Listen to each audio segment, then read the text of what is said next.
সন্ধ্যাবেলায় জামাই ষষ্ঠীর প্রোগ্রাম দেখতে দেখতে যাই। নৃত্য পরিবেশনের পর সকল দর্শকদের জানাই একটি দারুণ সুন্দর নাটক আছে ইছাপুর সন্ধিক্ষণের পক্ষ থেকে নাটকের নাম হচ্ছে জন্মদিন।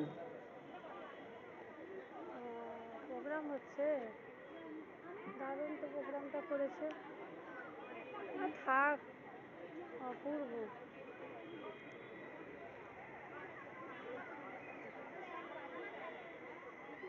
সংস্কৃতি যেন উৎসব, দুটো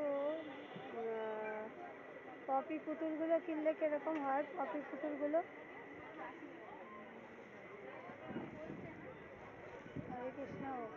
আমাদের এই প্রোগ্রামগুলো দেখি প্রত্যেকটা মানুষ, আমরা এখানে এসছি আনন্দ করতে। হ্যাঁ, প্রোগ্রাম লেগে আছে, জামাই ষষ্ঠী উৎসব। জামাই ষষ্ঠীর ভালো করে ফল, হ্যাঁ, জাম মিষ্টি খাও, উৎসব প্রোগ্রাম করো। আর কিছু কিনে নিয়ে যেতে হবে। কি কি কিনবো? আইসক্রিম কিনবো, আইসক্রিমই কিনি। হ্যাঁ, রাধে রাধে, আইসক্রিম কিনে নিয়ে যাই। চলো। ফুচকা আছে?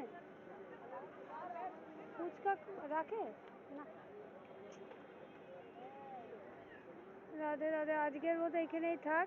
এই প্রোগ্রামটা একটু আনন্দ করলাম।